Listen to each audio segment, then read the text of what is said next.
So now we're going to see some examples of those stresses and how the reaction would try to fix itself to reestablish that equilibrium. So for all of these examples, we're going to be looking at this reaction right here, where the nitrogen is reacting with some hydrogen to form some ammonia gas. NH3 is called ammonia. And then it has that 91.8 kJ. kJ stands for kilojoules. They're units for energy. You might remember them from when we did Q equals MC delta T problems earlier in the year. While you're not going to have to be solving for that, you'll see that because that heat energy has something to do with temperature, those guys are correlated, that heat energy will impact your reaction somehow. So just a little refresher that if energy is being absorbed in a reaction, we call that endothermic. If energy is being released in a reaction, that's exothermic. Endothermic reactions, if you were to hold them in your hands as they were taking place, would feel cold to the touch because it absorbs the heat energy from your hands, and that heat energy goes into the chemicals. Your brain gets a signal that says, hey, this is cold, because the heat energy is leaving you.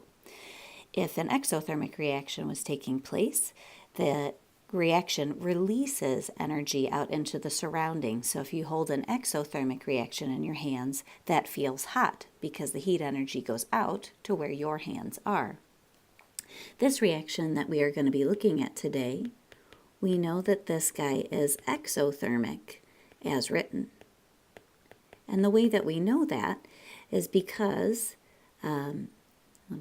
because the energy, that heat energy, is a product. It's on the product side of the reaction, meaning it's being given off. You react that nitrogen and hydrogen together, and then they form that ammonia and heat energy. You could think of it as if it was just one other product, something else being formed. So LeChatelier problems are basically going to look something like this. You identify the stress, you figure out how the reaction is going to fix itself, and then you're going to say what that fixing does to everything else in the reaction.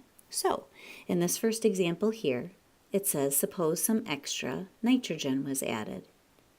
So the stress, the problem that we're causing, is we're making the N2 concentration increase by dumping more nitrogen in there, right?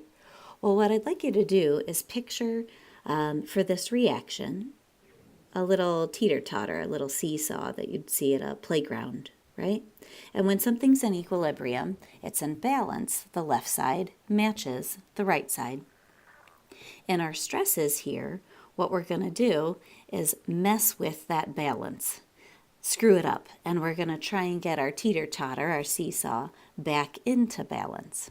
So, if you picture that teeter-totter's in balance, that's at equilibrium, and then we add some extra nitrogen, well, the nitrogen's on the left-hand side. So now, instead of our teeter-totter being balanced like this, it would look something like that.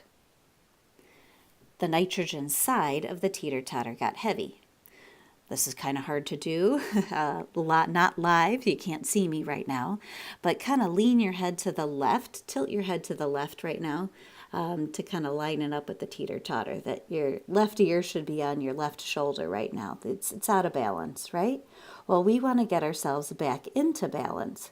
So to get back into balance, you would have to tilt your head to the right to bring your right ear closer to your right shoulder to bring that back into balance, right? To get our teeter-totter to look like this, equilibrium, right?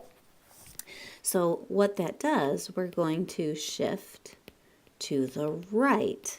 We had to tilt our head, right? It looked like this.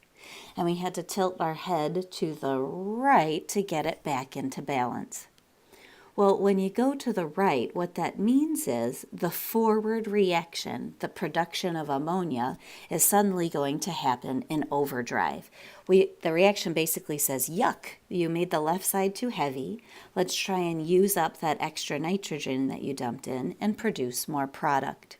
So what we're going to look at now is, okay, we talked about the nitrogen, but what happens to the hydrogen, the ammonia, and the heat energy, everything else? What else happens to everything else? Well, we would say our hydrogen concentration is going to come down because we're moving away from it. We're moving towards the ammonia side of the reaction. The hydrogen gets all used up to produce that ammonia.